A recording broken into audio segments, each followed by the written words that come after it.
One of the series that we do on this channel has a newer series that we have is 5 great covers of. So an artist that everybody probably knows and loves. And oftentimes we do artists that you're like, I don't know if anybody could really pull off good covers of that person. And I think this definitely qualifies today. Lauren is going to share 5 covers of Def Leppard who, regardless of your opinion of Def Leppard, like if you love them or hate them or whatever, they have a sound. Yes, they do. You know what I mean? Yeah. Like, I mean, and again, it's for a different video, but regardless of if it's okay, well, yeah, but that's because Mutt Lange produced all their stuff or whatever. They have a sound, however they got there.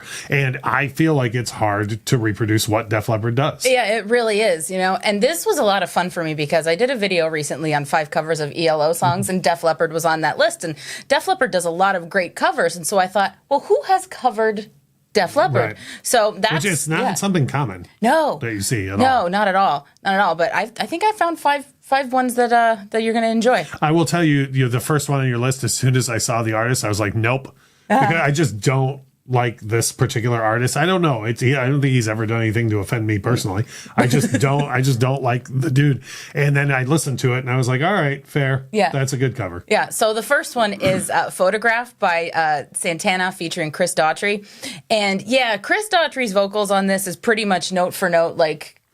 But that's saying something. That is absolutely saying something. Especially coming from me, who's not a Daughtry fan. Yeah. Like, I was like, that's my first thing, was like, okay, but you're not going to be able to hit. What I think is so cool about this is Santana obviously has like such a different guitar style from any of the guys that were ever in Def Leppard. And what he brought to this cover version of it, I think it's really neat. There's some licks in there that you're like, oh, that's interesting. And then the halftime and the pre-chorus, it's like, okay, that's really fun. And then there's bongos.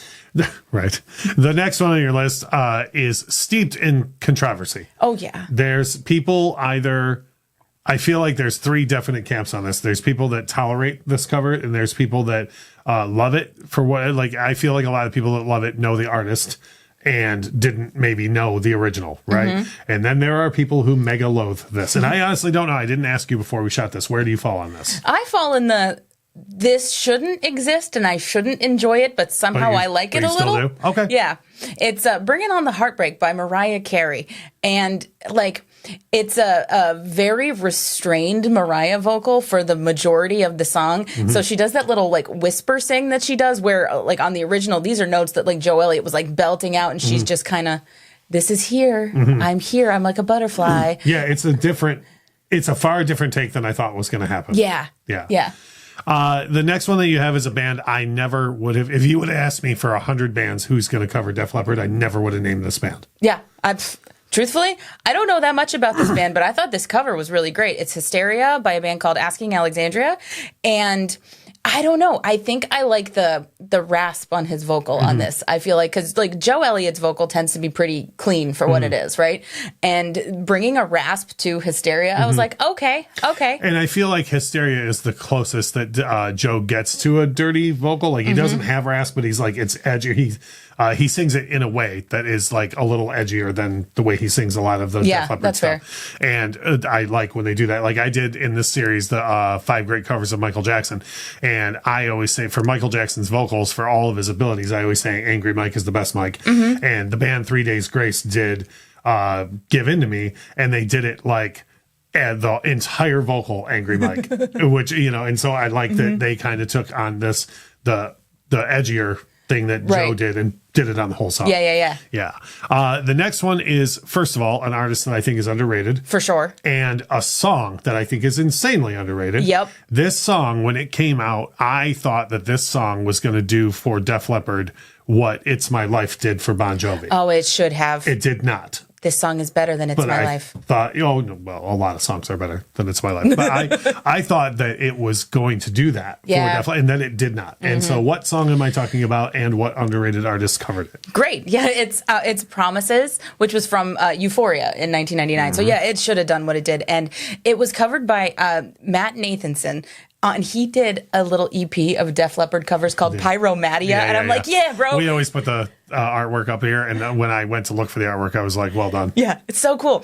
And like Promises, the Def Leppard version, it was kind of like late 90s, but them doing the thing that they always do, right? You know, it's big, like power rock pop. We always put the links to the songs in the description of the video. So if you haven't heard this song, check it out. But in my opinion, it is exactly what I said it is. It's Def Leppard doing It's My Life. Like it's them being like, hey, we're contemporary now, you know, but it's a great, I don't say that to take anything away it's from such a good song. Of all of the ones on this list for today, this is the one that's stuck in my head, like both versions.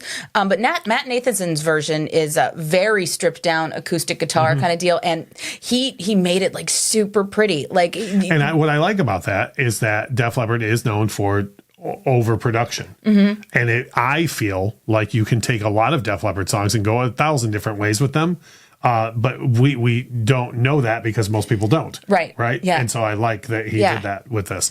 The last one is probably, Def Leppard's biggest hit by far. Oh, yeah. And a song that I would think most people would have a hard time covering because I feel you would have to do it exactly like the original. Yeah. And then what's the point? Right. However, these uniquely named folks were able to do something with it. Yeah, they were. So there's a comedy duo called Ninja Sex Party, and most of their music is, you know, funny, comedic, kind of like almost potty humor kind of stuff. But then every once in a while, they put out a collection of like straight covers, and they did Pour Some Sugar on Me. And it's really cool. Like, it's fun, quirky, and a little weird. And there's almost like video game noises happening behind it. And it's a fun take on a fun song. They did what if somebody told me, I don't care who it is, like, hey, so-and-so covered Pour Some Sugar on Me, I would be like, well, what's the point? Because it's got to be the same. Yeah. And they took it and made it a little different. And you're like, huh? Yeah. How about that? So I personally, I love this series, the 5 great covers of. We already have several on the channel now, and we always like keeping all these series going with whatever suggestions you have for us. So whether it's a challenge or an artist you would just like to know if there's some great covers out there of, leave us a comment, let us know. Listen to these Def Leppard covers and let us know what you think of those. And as we always say in every video, thank you so much for watching.